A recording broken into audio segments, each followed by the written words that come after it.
Residential real estate appraisal process. Introduction to the residential real estate appraisal process. Preliminary research and data collection. Preliminary research and data collection are crucial steps in the residential real estate appraisal process. This stage involves gathering general and specific information about the property, the market, and relevant economic factors. General data includes information about the regional, neighborhood, and local market conditions. This helps in understanding the broader economic and social context in which the property is situated. Specific data pertains to the subject property, including its physical characteristics, location, and legal attributes. The appraiser starts by collecting basic information such as the property's address, size, and use. This is followed by a more detailed analysis, including reviewing property records, previous sales data, and zoning regulations. Market data, including recent sales of similar properties, rental rates, and market trends, is also gathered. The appraiser may use various sources for data collection, including public records, multiple listing services, MLS, real estate agents, and property owners. In addition, tools such as geographic information systems, GIS, and property databases are often utilized to gather and analyze data efficiently. Accurate data collection and thorough preliminary research are essential for making informed and reliable appraisal judgments. This stage sets the foundation for the subsequent steps in the appraisal process, ensuring that the appraiser has a comprehensive understanding of all factors that could affect the property's value. Site visit and property inspection. The site visit and property inspection are vital components of the residential real estate appraisal process. During this stage, the appraiser physically examines the property to assess its condition, features, and any factors that might impact its value. The inspection begins with an exterior assessment, where the appraiser evaluates the overall condition of the building, quality of construction, and any visible defects or damage. This includes measuring the property dimensions, taking photographs, and noting unique features such as landscaping, driveways, and exterior amenities. The appraiser then conducts an interior inspection, examining the condition and quality of interior finishes, layout, and functionality of the space. This includes inspecting walls, floors, ceilings, windows, doors, and fixtures, as well as checking for signs of damage or needed repairs, such as water damage, mold, or structural issues. Additionally, the appraiser assesses the property's mechanical systems, including heating, ventilation, air conditioning, HVAC, plumbing, and electrical systems. The condition and age of these systems can significantly impact the property's value, as they may require maintenance or replacement. The appraiser also considers the property's location and its surroundings, evaluating the neighborhood's overall condition, proximity to amenities, schools, transportation, and any potential negative influences such as noise, pollution, or crime rates. Finally, the appraiser ensures that the property complies with local zoning regulations and building codes. Any non-compliance or illegal modifications can affect the property's value and marketability.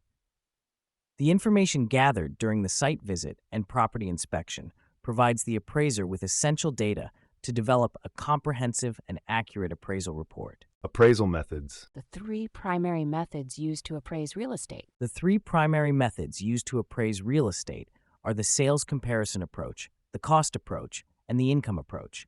Each method has its unique applications and is selected based on the type of property being appraised and the purpose of the appraisal.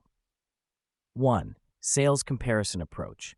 This method involves comparing the subject property with recently sold comparable properties, known as comps. The appraiser identifies properties similar in location, size, and features and makes adjustments for any differences. This approach is most commonly used for residential properties and relies on the principle of substitution, where a buyer will not pay more for a property than the cost of acquiring a similar one. 2. Cost approach. The cost approach estimates the value of the property by calculating the cost to replace or reproduce it, minus depreciation. This method is particularly useful for new or unique properties where comparable sales are not available. The appraiser considers the cost of land, construction costs, and depreciation factors such as physical deterioration, functional obsolescence, and external obsolescence. 3. Income approach. The income approach is used primarily for income-producing properties, such as rental properties or commercial buildings. The appraiser estimates the property's value based on its ability to generate future income. This involves calculating the net operating income, NOI, and applying a capitalization rate, cap rate, to determine the present value of the expected income stream. Each of these methods provides a different perspective on the property's value, and the appraiser may use one or more approaches depending on the specific circumstances of the appraisal. By analyzing the results from these methods, the appraiser can develop a well-rounded and accurate valuation of the property.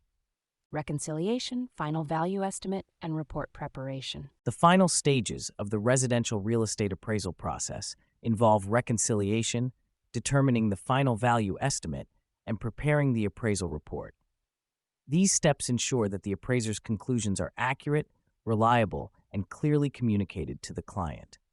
Reconciliation involves analyzing the results from the different appraisal methods used. The appraiser evaluates the quality and reliability of the data obtained from the sales comparison approach, cost approach, and income approach. The goal is to reconcile the different value indications into a single, well-supported value estimate. This involves considering the strengths and weaknesses of each method and determining the most applicable approach for the specific property being appraised. Once the reconciliation is complete, the appraiser arrives at a final value estimate. This estimate represents the appraiser's professional judgment of the property's market value as of the effective date of the appraisal. The final value estimate is based on a thorough analysis of the collected data, the application of the appropriate appraisal methods, and the reconciliation of the results. The last step is the preparation of the appraisal report. This report is a comprehensive document that outlines the entire appraisal process, from preliminary research to the final value estimate.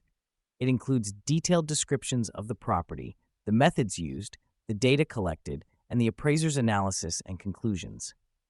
The report must comply with industry standards, such as the Uniform Standards of Professional Appraisal Practice, USPAP, to ensure accuracy and professionalism. The appraisal report should be clear and concise, providing a logical and easy-to-follow explanation of the appraisal process and conclusions.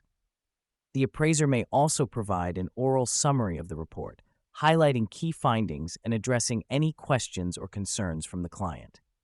By carefully reconciling the data and preparing a detailed report, the appraiser ensures that the final value estimate is well supported and reliable. Thank you for watching. If you enjoyed this video, please give it a thumbs up and let us know in the comments below. Don't forget to subscribe to our channel for more great content like this. Hit the bell icon to get notifications whenever we upload new videos so you never miss out. We appreciate your support and look forward to bringing you more exciting videos. The voices in this recording were created with the assistance of OpenAI.